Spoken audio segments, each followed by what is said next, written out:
사도신경으로 신앙 고백 드림으로 새벽 예배 시작합니다. 전능하사 천지를 만드신 하나님 아버지를 내가 믿사오며 그 외아들 우리 주 예수 그리스도를 믿사오니 이는 성령으로 잉태하사 동정녀 마리아에게 나시고 본디오 빌라도에게 고난을 받으사 십자가에 못 박혀 죽으시고 장사한 지 사흘 만에 죽은 자 가운데서 다시 살아나시며 하늘에 오르사 전능하신 하나님 우편에 앉아 계시다가 저리로서 산자와 죽은 자를 심판하러 오시리라. 성령을 믿사오며 거룩한 공회와 성도가 서로 교통하는 것과 죄를 사하여 주시는 것과 몸이 다시 사는 것과 영원히 사는 것을 믿사옵나이다. 아멘. 이 아침에 우리에게 주시는 하나님의 말씀은 시편 59편 1절로 17절 말씀까지입니다. 시편 59편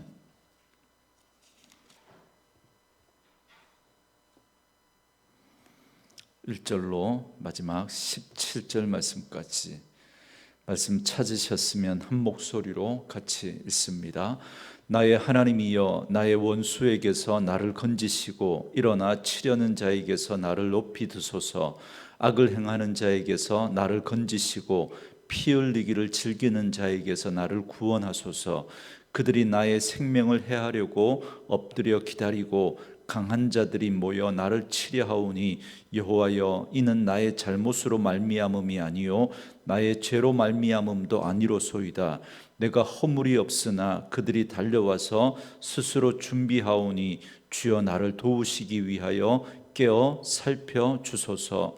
주님은 만군의 하나님 여호와 이스라엘의 하나님이시오니 일어나 모든 나라들을 벌하소서.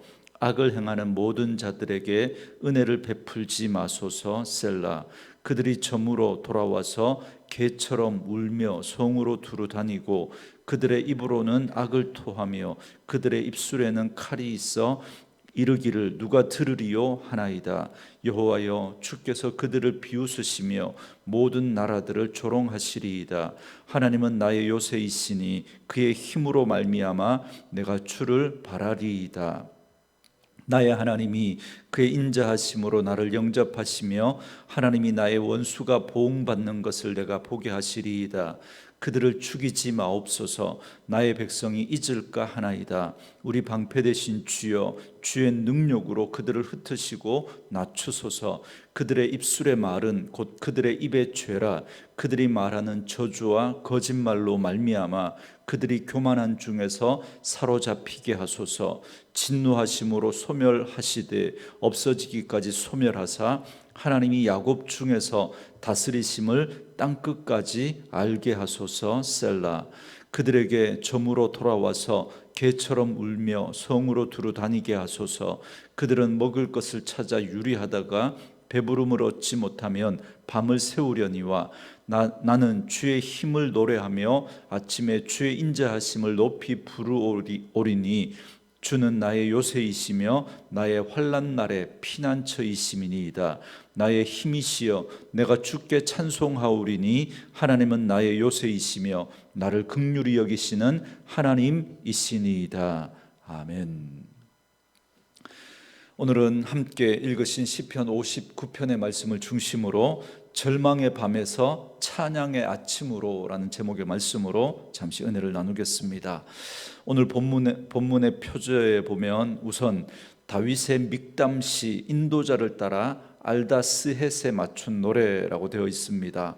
믹담시는 말씀드린 것처럼 황금시 혹은 돌비에 새겨진 노래, 그러니까 마치 우리의 마음에 새겨야 할 아주 중요한 내용을 담고 있는 시라는 겁니다. 그리고 여기 알다스헷에 맞춘 노래라는 말은 운율을 뜻하는 표현인 것 같습니다. 그러나 정확하게는 어떤 것인지 우리가 알 수 없지만 단어의 뜻으로 보면 멸하지 마소서 혹은 파괴하지 마소서라는 뜻을 가지고 있습니다. 그리고 사울이 사람을 보내어 다윗을 죽이려고 그 집을 지킨 때라고 또 기록을 하고 있습니다. 그러니까 오늘 이 시편의 내용이 사무엘상 19장의 내용을 배경으로 하고 있습니다.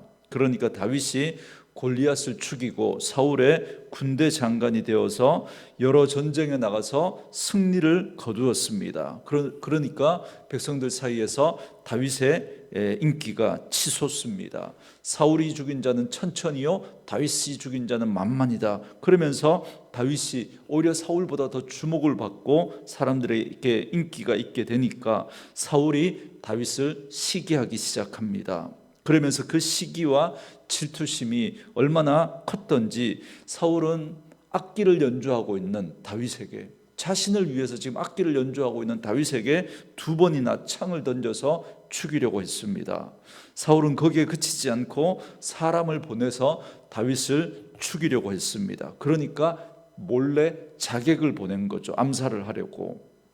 이때 다윗의 아내였던 사울의 딸 미갈이 기지로 다윗이 목숨을 보존하고 도망을 가게 됩니다. 이때부터 시작해서 다윗의 긴 그 도망자의 생활이 시작되게 됩니다. 오늘 본문은 바로 이런 다윗의 도망 생활이 시작되는, 그러니까 사울이 보낸 자객들이 지금 다윗을 죽이기 위해서 다윗의 집 주변에서 지금 기회를 엿보고 있는 그 상황에서 지금 이 시를 지었다라는 것입니다. 먼저 1절에 보시면 나의 하나님이여 나의 원수에게서 나를 건지시고 일어나 치려는 자에게서 나를 높이 두소서 그럽니다. 다윗은 지금 생명이 위태로운 그 상황 속에 있습니다. 그러나 그는 절망이 아니라 하나님께서 대적들의 그 위협에서 자신을 벗어나게 해달라고 기도하고 있습니다. 그리고 이어지는 2절에서도 다윗은 악을 행하는 자에게서 나를 건지시고 피 흘리기를 즐겨하는 자에게서 나를 구원하소서 그러면서 지금 하나님 앞에 은혜를 구하고 있습니다. 많은 사람들이 어려운 중에 기도하는 사람들을 보면서 기도한다고 뭐가 되냐고, 지금이 그렇게 한가롭게 기도할 때냐고 그런 말을 하는 걸 듣습니다. 그러니까 기도의 능력을 믿지 않는 사람들이죠. 그런데 심지어 성도들 중에도 기도에 대해서 믿음이 없는, 기도한다고 하나님이 정말 일하실까, 기도한다고 하나님이 정말 들으실까, 그런 생각을 하는 분들이 있습니다. 그러나 다윗은 생명이 위태로운 그 순간에도 먼저 하나님께 자신의 상황과 처지를 아뢰어드리고 기도하고 있는 모습을 보여주고 있습니다. 그리고 우리가 잘 아는 대로 그는 그 죽음의 위기에서 탈출하고 생명을 건져낼 수 있었습니다. 그러니까 오늘 이 다윗의 기도에 하나님이 응답하셨다라는 걸 우리는 잘 알고 있습니다. 여러분 3절 이하에서 다윗은 자신이 잘못한 것이 없는데도 대적들이 자신을 죽이려고 한다고 호소하고 있습니다. 그래서 대적들이 정당한 이유도 없이 자기를 죽이려고 하니까 자신을 도우시기를 위해서 깨어 살펴달라고 간구합니다. 특별히 5절을 보시면 주님은 만군의 하나님 여호와 이스라엘의 하나님이시오니 일어나 모든 나라를 벌하소서 악을 행하는 모든 자에게 은혜를 베풀지 마소서 그럽니다. 그러니까 다윗은 악을 행하는 자들을 벌하고 그들에게 은혜를 베풀지 말아달라고 구하고 있는 것입니다.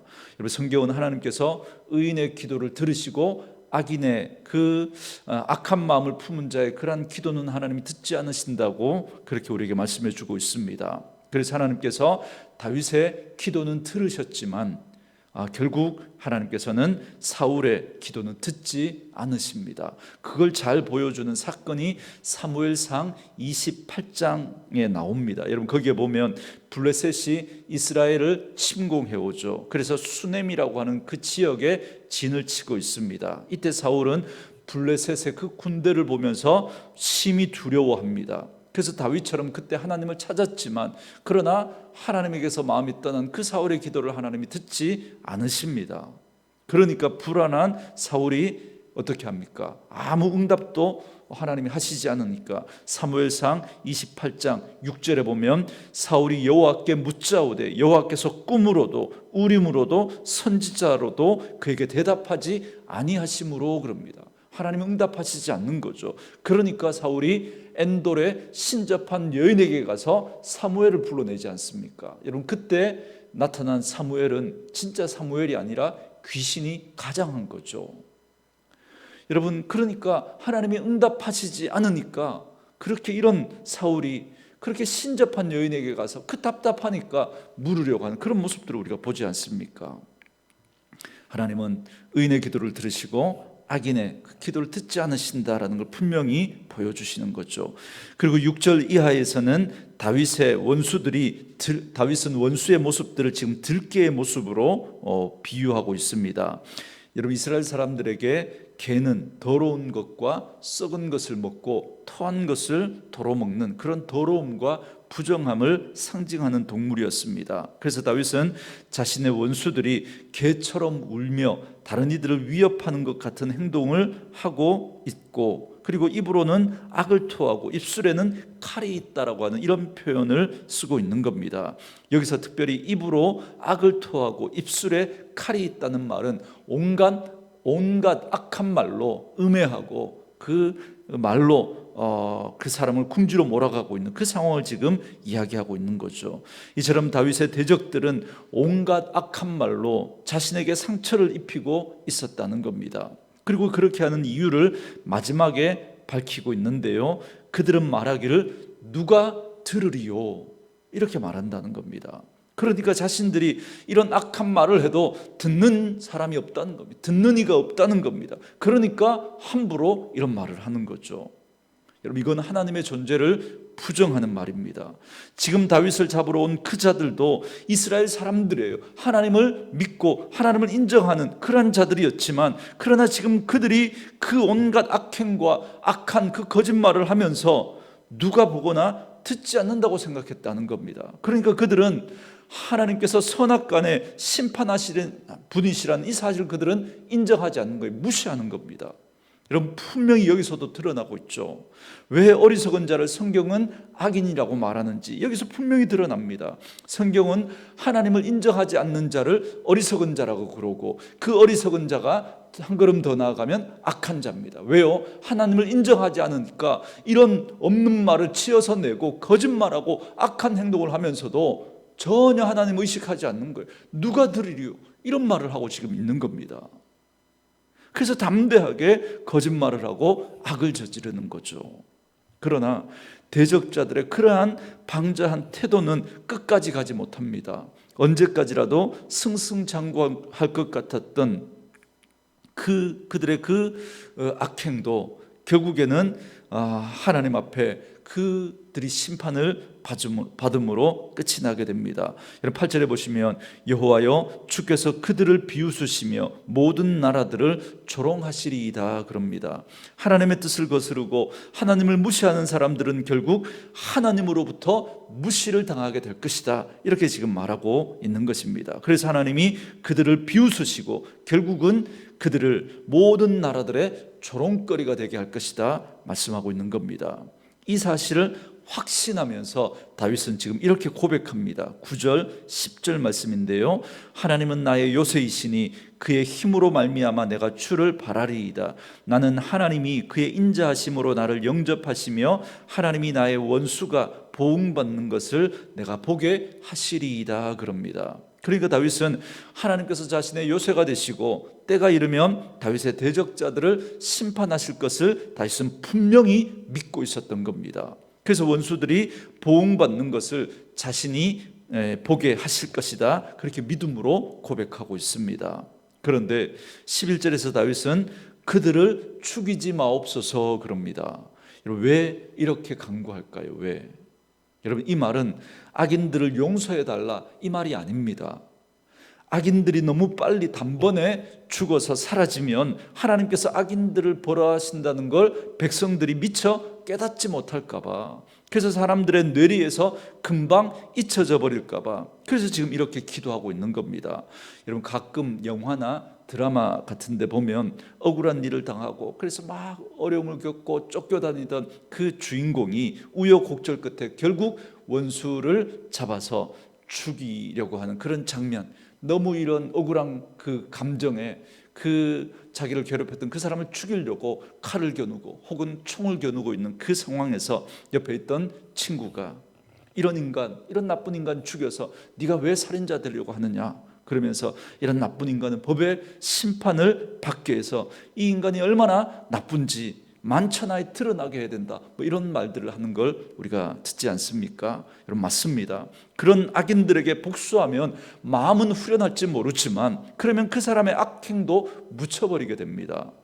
여러분, 공소권 없음 이런 말 들어보셨습니까? 어떤 죄의 혐의를 받고 있는 그 피의자가 죽어버리면 공소권 없음으로 해서 그 사건은 그냥 덮어버리잖아요. 그럼 그 사람의 악행도 함께 덮여버리고 마는 겁니다. 그래서 다윗은 지금 그렇게 하지 말아달라고, 그렇게 그들을 죽이지 말아달라는 바로 그런 의미에서 이 말을 하고 있는 겁니다. 그들이 하나님의 진노로 인해서 금방 사라져서 사람들의 그 뇌리에서 잊혀지지 않기를 바라고 있기 때문에 그렇습니다. 차라리 그들이 하나님의 공의 앞에서 철저히 낮아지기를 구합니다. 그래서 그들의 거짓말과 그들의 그 악행이 만천하에 드러나게 하시고, 그래서 그걸 보면서 사람들이 하나님의 공의를 인정하고 하나님 두려워하고 함부로 악을 행하지 말게 해달라고 지금 그 기도를 하고 있는 겁니다. 그래서 12절과 13절 말씀에 보면 그들의 그러한 거짓말과 음해하는 말로 말미암아 그들이 교만한 중에서 사로잡히게 해달라고 기도합니다. 그래서 이 세상에 참된 주권자가 그들이 아니라 힘을 가지고 그 악행을 마음대로 행하던 그들이 이 세상을 움직이는 주권자들이 아니라 하나님이라는 사실을, 이 세상을 움직이시는 분은 하나님이라는 사실을 알게 해달라고 지금 그렇게 간구하고 있는 것이죠. 지금 다윗의 형편이 어떤 형편이라고요? 그럴 형편이 아니죠. 지금 너무나 지금 억울한 상황 속에 다윗은 지금 쫓기고 있고 생명의 위협을 받고 있는 그런 상황 속에 있습니다. 그래서 그 자신의 억울함을 풀고, 그래서 개인적인 그런 복수를 하는 하면 속이라도 후련하겠는데, 그런데 다윗은 그런 차원을 넘어서는 거예요. 지금 이 상황에서도 하나님이 일하실 것을 생각하고 있습니다. 그래서 그 하나님의 일이 드러나기를 원하는 거예요. 자신의 개인적인 복수나 자신의 어떤 개인적인 감정을 풀어달라고 하는 그 차원을 넘어서서 하나님의 공의가 드러나게 해달라고, 하나님의 일이 드러나게 해달라고, 그래서 하나님의 백성들이 하나님의 공의와 그리고 자기 백성들을 구원하시는 그 하나님의 역사를 보면서 그 하나님 인정하며 살아가게 해달라고 지금 그렇게 기도하고 있는 겁니다. 저는 이것이 다윗의 위대함이라고 생각합니다. 여러분, 다윗이 많은 전쟁에서 승리하고 나라를 크게 확장하고, 여러분, 이게 다윗의 위대함이 아닙니다. 여러분, 이건 누가 하신 거죠? 하나님이 하신 거죠. 하나님이. 다윗은 철저히 그 하나님의 주권을 인정하고 있습니다. 뭔가 그럴싸한 그런 일을 이루고, 이건 다 하나님이 하셨습니다. 이건 누구나 할 수 있는 거예요. 누구나. 마음에는 그런 생각 없으면서 자기가 했다고 하는 그런 생각이 있으면서도 겉으로는 이건 하나님이 하셨습니다. 이건 누구나 다 그렇게 할 수 있는 겁니다. 이건. 그러나 그 사람의 진짜 믿음은 어디에서 드러나느냐면 고난 가운데 드러납니다. 고난 가운데. 그래서 말씀드리죠. 고난이 주는 유익 가운데 하나가 진짜와 가짜를 가려내는 거라고. 잘 나갈 때는 누가 진짜인지 누가 가짜인지 몰라요. 다 그럴듯한 말로 잘 포장합니다. 그러나 이러한 억울한 일을 당하고 자신을 모함하고 없는 것을 있는 것처럼 뒤집어 씌우고 있는 그런 일을 당할 때, 그때 그 사람이 정말 하나님을 믿는 사람인지 믿지 않는 사람인지 그때 드러나는 거예요. 그때 이 사람이 하나님의 주권을 인정하는 사람인지 인정하지 않는 사람인지 그때 드러나는 겁니다. 그때. 그래서 저는 시편의 말씀이 참 좋습니다. 왜냐하면 고난 가운데 쫓기고 있을 때, 억울한 일을 당하고 있는 그 가운데 그때 하나님을 신뢰하며 그때 하나님을 찬양하는 내용을 담고 있는 그 내용이 여러분 이 시편의 말씀이거든요. 여러분, 다윗이 하나님을 찬양하는 그 내용들 잘 보십시오. 거의 대부분 그런 내용들을 담고 있습니다. 이 시편의 내용이. 여러분, 이게 진짜 믿음이거든요. 여러분, 출애굽기 15장에 보면 홍해를 건넌 이스라엘 백성들이 하나님 찬양하는 내용 나오지 않습니까? 여러분, 15장 뒤편에 보면 미리암의 찬양도 나옵니다. 모세의 찬양에 이어서 미리암의 찬양도 나옵니다. 그런데 그렇게 찬양했던 그들이 수르 광야로 들어가서 사흘길 만에 물이 없으니까 어떻게 합니까? 하나님 원망하는 내용 나오지 않습니까? 나중에 이 미리암이 모세를 반역해서 그렇게 반역을 일삼는 그런 모습들도 여러분 나오지 않습니까? 이건 진짜 믿음이 아니거든요. 하나님이 홍해를 갈랐는데 그때 하나님 찬양하지 않을 사람 누가 있습니까? 여러분, 그때는 누가 진짜인지 가짜인지 몰라요. 정말 진짜는 고난 가운데 드러나는 거예요. 그 고난 가운데서도 하나님의 주권을 인정하고 신뢰하고 그때 하나님을 찬양할 수 있는 사람, 그 사람이 진짜 믿음의 사람인 거죠. 다윗의 위대함이 바로 여기에 있는 겁니다. 그래서 오늘 다윗은 그런 억울한 상황 속에서도 하나님을 신뢰합니다. 그래서 지금 자신이 당하는 이 모든 일들 속에서 하나님의 숨결과 하나님의 섭리를 인정하고 있는 거예요. 그래서 자신의 유익과 감정을 앞세우지 않습니다. 그걸 앞세웠다면 당장이라도 그 억울함을 풀어야죠. 그를 죽여서. 다윗은 늘 왜 그렇게 하고 싶지 않았겠습니까? 그러나 자신의 이해관계와 감정을 앞세우지 않습니다. 그것보다 이 일을 통해서 하나님의 뜻이 드러나기를 원했던 겁니다. 그래서 그걸 보고 사람들이 하나님의 존재를, 하나님의 공의를 믿고 신뢰하고 살아갈 수 있기를 바라고 있었던 거죠. 여러분, 오늘 우리는 어떤 모습인지 오늘 이 다윗의 모습을 보면서 우리를 돌아볼 수 있었으면 좋겠습니다. 하나님께서 마침내 하나님의 공의 앞에서 원수들이 당할 비참한 종말을 보여주십니다. 그들은 개처럼 울며 성을 두루 다니지만 먹을 것이 없어서 추린배를 움켜쥐고 밤을 지새는 그런 처지가 될 것을 다윗은 바라봅니다. 다윗은 이와 같이 행하시는 하나님의 공의와 권능을 노래합니다. 그래서 주는 나의 요새시며 피난처시며 나의 힘이 되신다고 노래합니다. 그리고 그 하나님께서 자신을 구원하시는 분이시라는 걸 믿음으로 고백하면서 오늘 이 시편을 마무리 짓고 있습니다. 그런데 지금 다윗의 상황이 어떤 상황이라고요? 사울이 다윗을 죽이려고 자객을 보낸 그 상황인데 지금 다윗이 이렇게 하고 있습니다. 그런데 그 상황에서도 다윗은 이런 고백과 찬양을 하고 있다는 겁니다. 저는 저와 여러분에게도 이런 하나님에 대한 신뢰가 있기를 바라고, 그래서 어떤 상황에서도 하나님을 찬양할 수 있는 그런 분들 될 수 있기를 원합니다. 사랑하는 성도 여러분, 저는 오늘 이 말씀을 묵상하면서 7절 말씀에서 악을 행하는 자들이 하는 누가 들으리요 하는 이 말이 계속 제 뇌리에서 떠나지 않았습니다. 여러분, 우리들 중에는 적어도 이렇게 말하면서 악을 행하는 분들은 아마 한 분도 없을 거라고 생각합니다. 그러나 지금 내가 오랫동안 기도했는데도 응답이 없을 때, 지금 내가 말씀대로 살아가려고 하는데 오히려 억울한 일을 당하고 있을 때, 그때 우리는 혹시 하나님이 내 기도를 듣고 계시는 걸까? 하나님이 내 기도를 듣기는 하시는 걸까? 여러분, 이런 마음 들지 않습니까? 사랑하는 성도 여러분, 하나님께서 다 듣고 계심을 부정하는 건 불신입니다. 누가 들으리요 하면서 악을 행하는 그들만 여러분 믿지 않는 불신자들이 아니라 지금 하나님 앞에서 믿음으로 살아가려고 하는데 하나님이 응답하시지 않는 것 같은 그런 상황 속에서 우리가 정말 하나님이 내 기도를 듣고는 있을까, 그런 마음이 생긴다면 여러분, 그게 바로 불신이라는 거예요. 그것도 신자는, 정말 믿는 사람은 불꽃 같은 눈으로 우리의 일거수일투족, 우리의 마음의 생각까지 다 살피시는 그 하나님을 믿는 자들입니다. 그래서 은밀한 중에 말한 것, 밤중에 우리가 오므린 그 입술로 그렇게 속삭이는 그 말들까지도 다 듣고 다 알고 계신 분이 우리 하나님이십니다. 그래서 한치의 거짓도 용납하지 않는 분이십니다. 주의 뜻에 벗어난 한마디에도 그래서 우리는 찔림을 받을 수밖에 없는 거예요. 그런데 함부로 거짓말을 하는, 의도적으로 거짓말하는 그런 사람들은 정말 하나님의 사람일 수가 없는 것이죠. 그 마음에 정말 하나님이 있는 사람이라고 말할 수가 없습니다. 뿐만 아니라 신자는 지금 내 뜻대로 되지 않고 억울한 일을 당하는 그때에도 그가 들으신다라고 하는 걸 믿으며 사는 사람입니다. 그 하나님의 주권과 신실하심을 믿고 계속해서 기도해야죠. 반드시 우리의 기도를 들으시고 응답하시는 분이시라는 그 믿음을 가지고 기도하시고, 그리고 그렇게 응답하실 하나님을 찬양하며 예배하며 살아갈 수 있는 그런 저와 여러분 되어줄 수 있기를 주님의 이름으로 축원합니다. 오늘 주신 말씀을 생각하면서 오늘 이 찬양 들으시고 말씀 묵상하시면서 기도하는 시간 갖겠습니다.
사랑과 진리의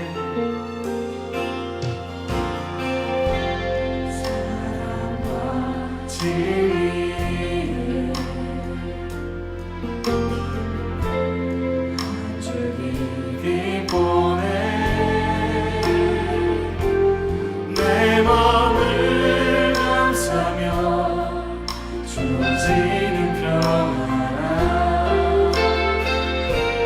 그 사랑을 느끼네 부르신 곳에서 나는 예배하네 어떤 상황에도 나는 예배하네 부르신 곳에서 나는 예배하네 어떤 상황에도 부르신 곳에서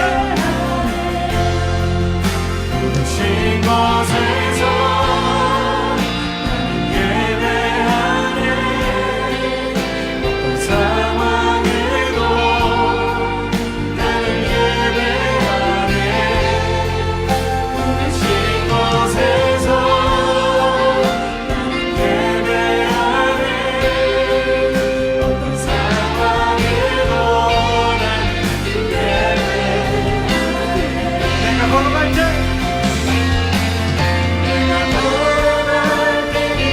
기도하고 살아갈 때 살기로 그곳에서 예배하네 내가 걸어갈 때 기도하고 살아갈 때 살기로 그곳에서 내가 걸어갈 때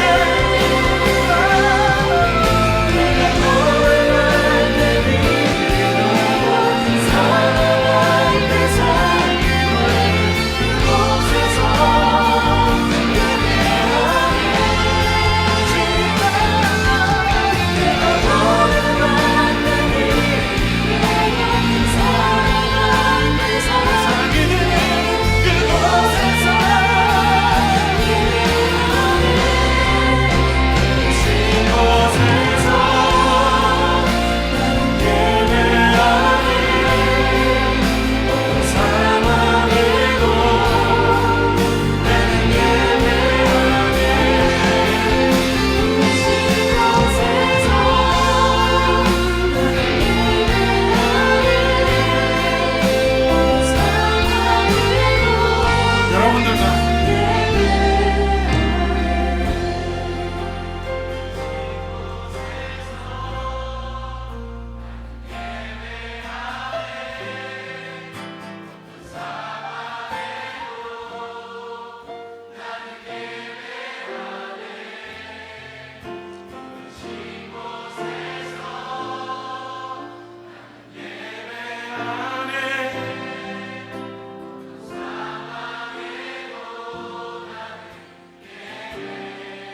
어떤 상황